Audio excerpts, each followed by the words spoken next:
I thought I would tell you today about where I live. It's kind of unusual. I live in a 200 square foot log cabin that's almost 100 years old, and it has a bathroom that's attached, which I'll show you. But I wanted to let you know how I even got here.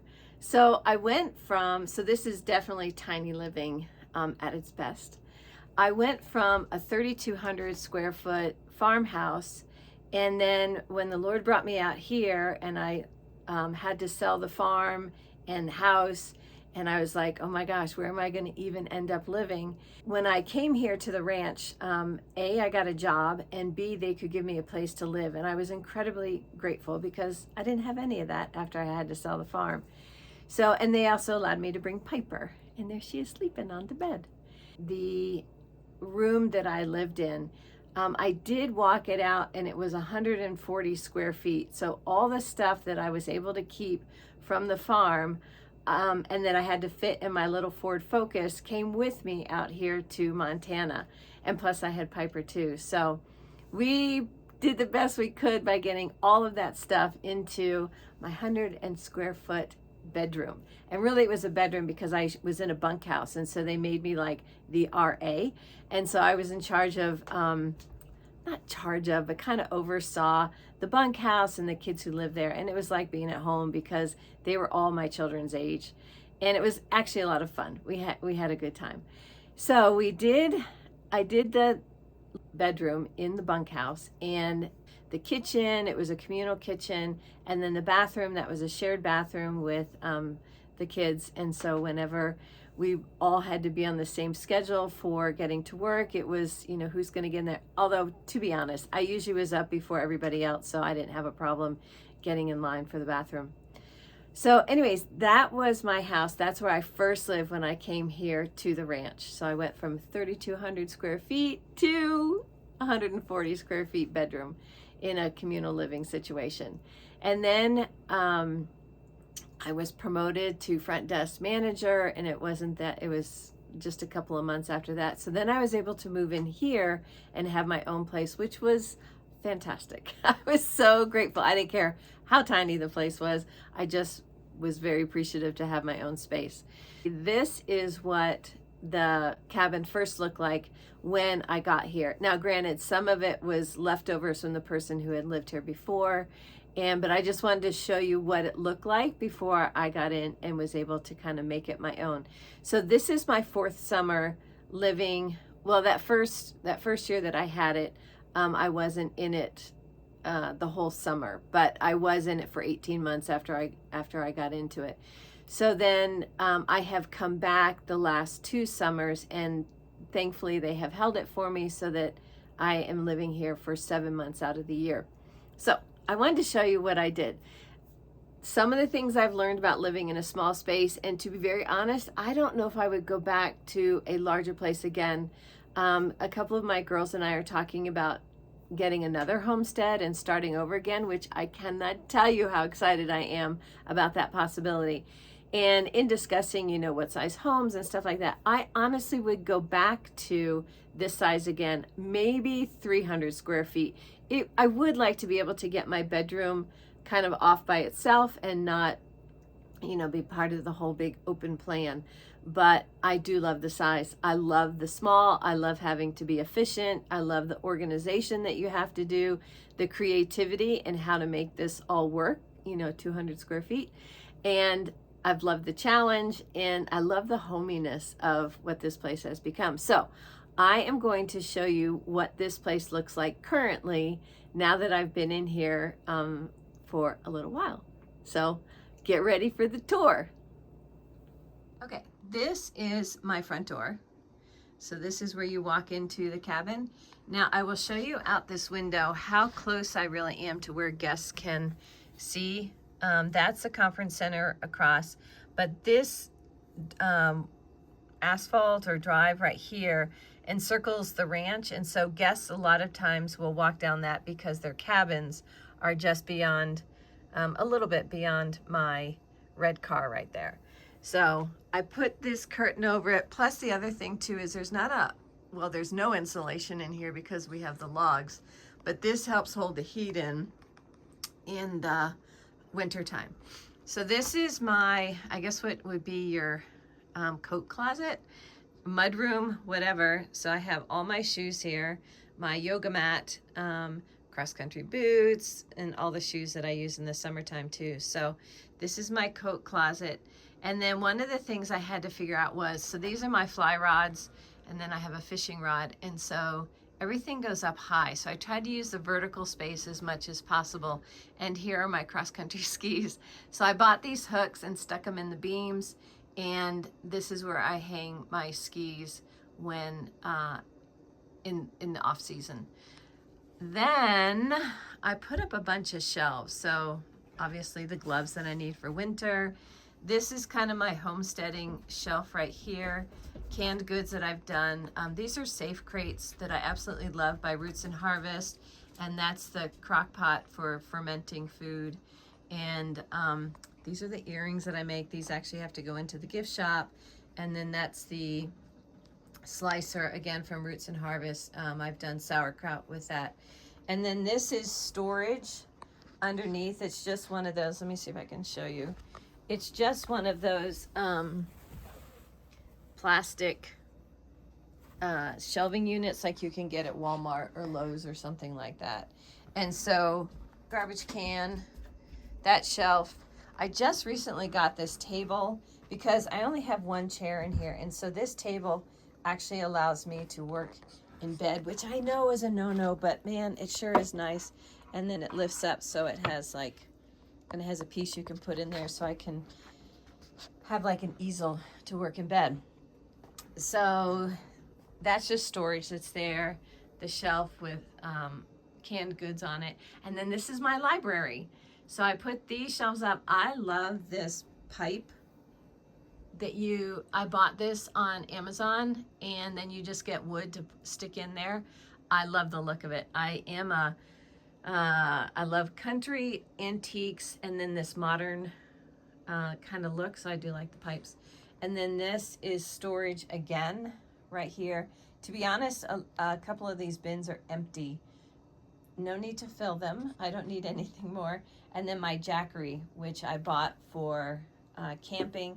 And we do lose electricity here, and so that will help me out when that happens. And then this is my bed. Now, it is mud season right now. So I have an extra sheet over top of my bed cover because Piper comes in muddy a lot. I put up this curtain here. It doesn't go all the way across, but it gives me some feeling of privacy. Again, because guests can walk by my front door, and I don't know, I just had this thing about feeling like it was a little bit private. And then I made this. Let me show you. This is this is so bad, but it's the truth. This right here I made, and it's hooks to the shelf in the front, and it holds my iPad so I can watch movies at night while I'm in bed. I took this sock. I just cut off the toe part of a tube sock, and it actually holds my phone at night. And then I have chargers. And then that right there heats my bed at night. Even in the summertime, it gets chilly here in Montana. So it's a mattress warmer. And I'm telling you, that is a lifesaver, especially in the wintertime. I don't like to sleep in hot bedrooms, so I turn off the heat in here. And when it's below 0, it gets pretty chilly. This is Piper's staircase because of her leg that she hurt last year. And so this just helps her get up and off the bed. And that's her other bed. There's a lot of stuff for Piper in here. There's Piper. Hi, Piper girl. She's so annoyed when I have the camera out. She doesn't like to look at it. All right, and then the next thing is the bathroom. I will show you what this bathroom looks like. It is a multi-purpose, let me turn on the light here, multi-purpose bathroom. So, I don't even know how big this is. This is my closet, so that's all the hanging space I have. I will tell you, these shirts, most of these, half of these, are just ranch shirts. They're the ones I use during the summer so that I have that Western feel. These are all sweatshirts and vests that I use a lot. And then these are the drawers that I have for my clothes. This other plastic container in there, that's for crafts. that I have, and then my suitcase for traveling. And this one holds glassware, laundry detergent, just some odds and end things that are there. And this one has more storage containers in there. So works out really well. This is, and see, there's just more. That's all my camping gear that's up there. There's an air mattress and a backpack, and my tent is up there and a camp chair. And then I hung up this other fly rod that a friend gave to me. So there's the other. This here is my linen closet. So I do have towels and sheets and toilet paper and miscellaneous towels, and then just storage for paper towels and toilet paper. This is where I keep all like my broom and my mop and stuff like that. This is the back window. I don't think it's gonna clear enough for you to see, but I live at the base of a mountain, and so this goes way, way up, and it's beautiful. I love having this window in the back.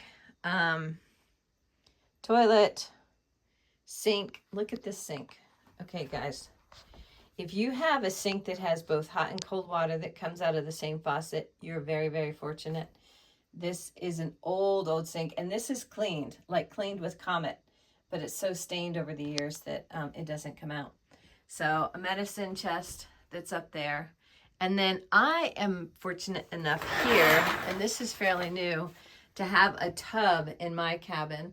And so it also is where I keep dishes that need to be dried. This is my dishwasher. This is where I wash my dishes in this teeny tiny little sink. And then this is my drying rack for the dishes. So I do love my shower. The hot water here is fantastic, and the pressure's really great too. This is Piper's eating area and my vacuum. So that is the closet, bathroom, linen closet, you know, all this stuff. I do have a full-size refrigerator that's in here. Very grateful for that. And then more storage crates for canning jars. This is my spice cabinet here. I picked this up at a local thrift store in town, and so I keep all my spices and stuff like that. Miscellaneous. All the shelves, so there was nothing on the wall, so I put all that stuff in. I do have a water filter system, infuser. I do love that.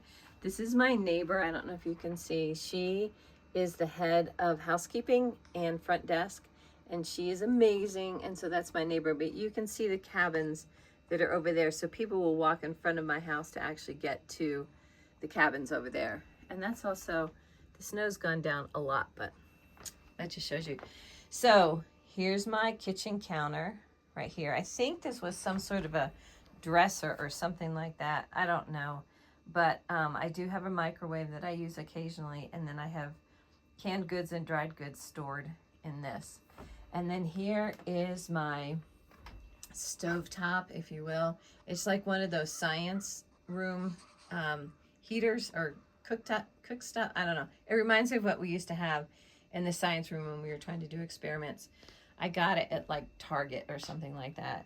And then this is my oven. It's a toaster oven, convection oven, and these are miscellaneous water bottles and canning jars. More spice stuff here, and this is where I will show you.